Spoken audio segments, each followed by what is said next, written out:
আমি স্পেনকে এবার এগিয়ে রাখবো।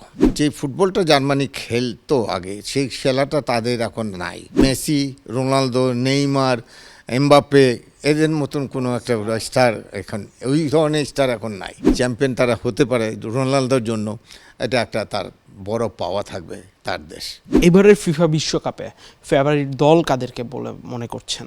এবার ফেভারিট দল বলতে এখন 48টা দলই তো ফুটবল খেলবে। এখন এর মধ্যে যারা আমরা সারা বছর 4 বছর আগেও, 4 বছর তার আগেও যারা দেখে এসেছি, অ্যাকচুয়ালি কিছু সংখ্যক দেশের দল তো বলা ঠিক হবে না, দেশের যেমন France, Argentina defending champion, Portugal, Brazil, Spain, England, এই দলগুলি নিয়েই কিন্তু আপনার কিন্তু প্রেডিকশন করে এবং এরাই কিন্তু আলটিমেটলি গিয়ে দেখা যায়।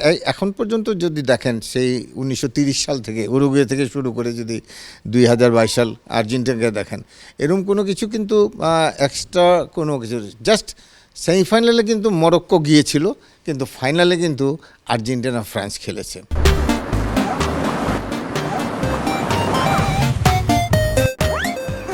আমাদের এশিয়ার দেশের মধ্যেও কিন্তু জাপান আছে, কোরিয়া আছে, উজবেকিস্তান।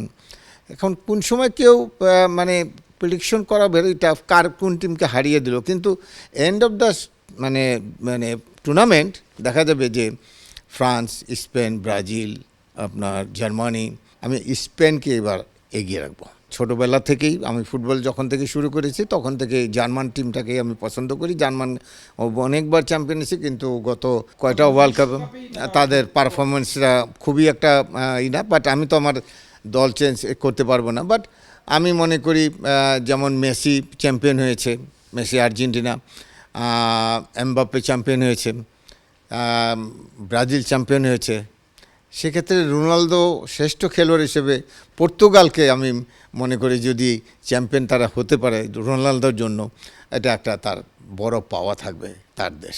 আমরা পারফরমেন্সের দিক থেকে দেখব যে স্পেনের যে লামিন ইয়ামাল আছে, ফ্রান্সের অলিসির কথা বলছি, তো এরা কিন্তু এখন পারফরমেন্সটা যদি ঠিক ধরে রাখতে পারে, তারাও কিন্তু এইবার ওয়ার্ল্ড কাপ হচ্ছে, সেখানে তাদের পারফরমেন্সটা ভালো হওয়ার কথা।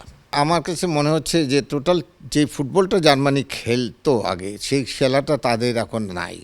যদি আমরা সেই 74-এ বেকেনবাওয়ারের ওভারল্যাপিং ফুটবল দেখে আসছি, তারপরে দেখে আসছি, তারপরে জার্মান 4 বারের চ্যাম্পিয়ন, তারপরে তাদের যে মিডফিল্ড, ডিফেন্স এবং গোলকিপার, বিশেষ করে তাদের ফরওয়ার্ড মুলার, এইখানে অনেকগুলি প্লেয়ার তাদের ওই ধরনের প্রতিষ্ঠিত খেলোয়াড় এখন নাই, যার কারণে কিন্তু জার্মানকে এখন জার্মান টোটাল ফুটবল খেললে হয়তো ভালো কিছু একটা করতে পারবে, কিন্তু ডিপেন্ডেন্ট কোনো খেলোয়াড় যেমন মেসি, রোনালদো, নেইমার, এমবাপ্পে এদের মতন কোনো একটা স্টার এখন, ওই ধরনের স্টার এখন নাই।